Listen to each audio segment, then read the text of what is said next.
Залбирхаасаа өмнө ертөнцийн эзний үгийг сонсцгоё.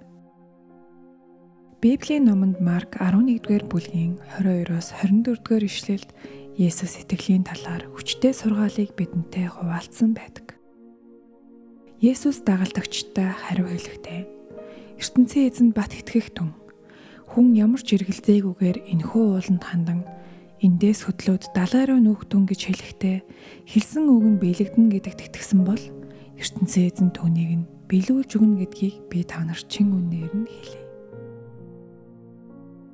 Тиймээс ертөнцийн эзнээс юм гуйхдаа хариу авсан гэдэгтээ итгэлтэй байх түн. Тэгвэл гуйсан юм аавна гэдгийг би та нарт бас хэлье. Эдгээр өгсөн биднийг ертөнцийн эзэнд бүрэн итгэж амьдралынхаа ямар ч үед түүнд бат итгэх хэрэгтэй гэдгийг уриалж байна. Энэ нь зөвхөн бодит уулыг хөдөлгөх тухай биш юм. Харин амьдралдаа тулгарч буй сорилт бэрхшээл бүрийг ертөнцийн эзний хүч таны амьдралд ажиллаж байгаа гэдэгт найдан айдасгүйгээр давах тухай юм. Сургаалт төгс 3 дугаар бүлгийн 5-6 дугаар ишлэлдэр ертөнцийн эзэнд бүх зүрх сэтгэлээрээ итгэх тухай заасан байдаг. Мөнхийн эзэн сэтгэлийн гүнээс найдаж сурагтун харин өөрийн бодолд хизээж бүү найдаж бай.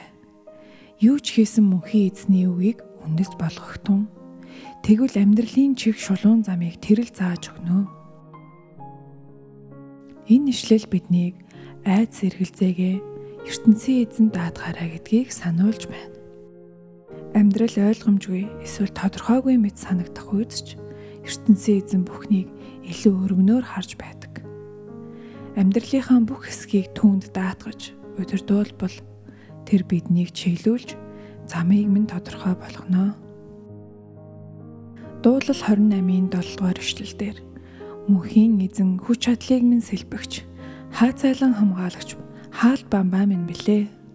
Зүрх сэтгэл минь зөвхөн түүнд л найддаг. Түүний тусламжийг үзээд сэтгэл зүрх минь баяр хөөрөөр догдолж байна.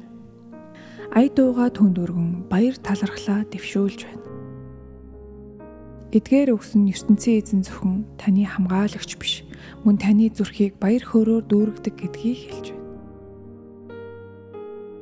Исая 40:31-р ишлэлд мөнхийн эзэнд найдсан хүн хүч чадал сэлбдэг. Далавчаа дэвэн нисэх бүргэд шуу мэт сэрэгдэг.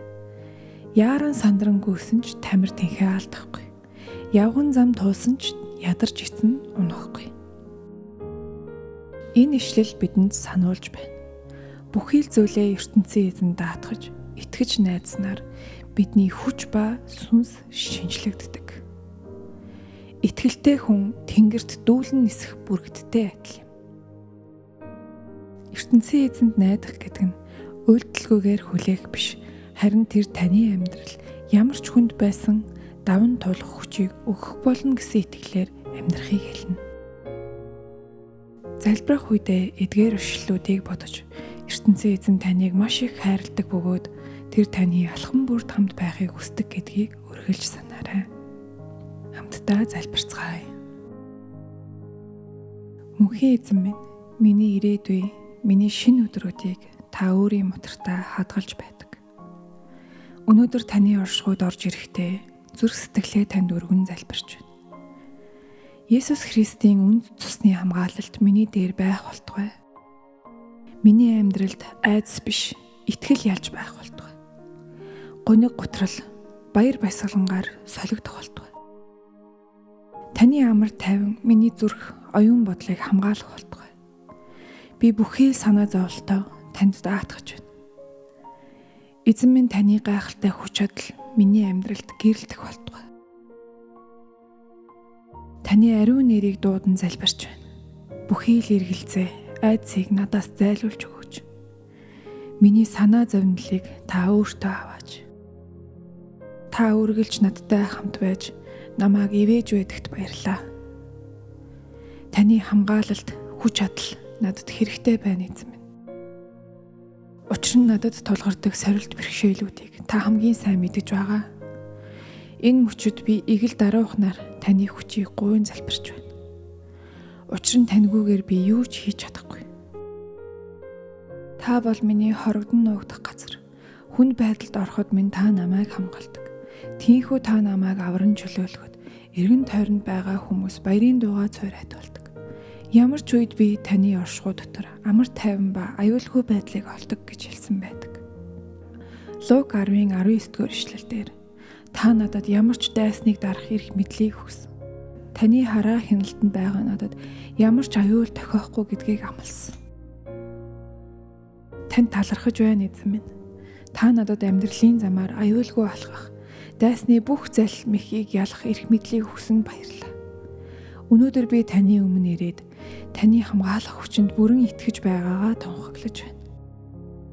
Би өөрийн амьдралд, хайртай хүмүүсийн амьдралд, улс орныхон дээр аюулгүй байдлыг тунхаглаж байна.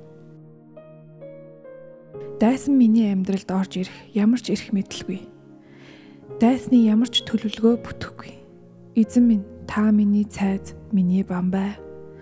Таны үнэн бол миний амьдралын толгойн чулуу.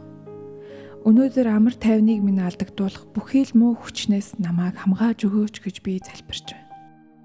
Ямар ч сүнслэг муу хүч, цуу яриа, үе, удмын хараал, гай гамшиг надад болон хайртай хүмүүст минь ойртож чадахгүй гэж би итгэлтэйгээр тунхаглаж байна. Би оюун бодлоо тэнгэрлэг зүйлсэд хандуулж, дэлхийн зовлон бэрхшээлд дарамтлуулахгүй. Би тань руу бодол санаагаа чиглүүлэх болно. Таны тогтоосон цагт төгс амар тайван намайг хүрээлэх болно гэдэгт итгэж байна. Есүс таны миний төлөө хийсэн үнэт золиос өнөөдөр миний амьдралын бүхий л талбарт бүрхэн ивэж байх болтугай. Зүрхийг минь зовоож буй бүхнийг таны моторт даатхан өгч байна. Бүх санаа зовнил ачаагаа би танд даатхан өргөж байна эзэн минь. Энэ өдөр юу болохыг би мэдэхгүй ч та мэдэж байгаа. Надтай хамт байж, намайг чиглүүлж, хүч чадал өгөөч эзэн минь.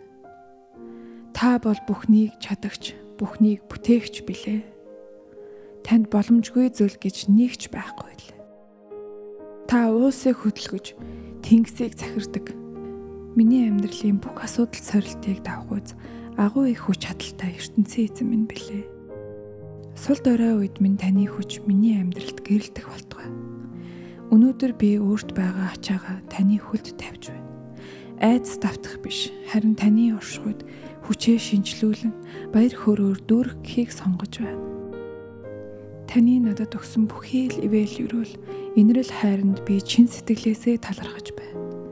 Би өдөр бүр талархал магтаал дүүрэн зүрх сэтгэлтэй амьдрахыг сонгож байна.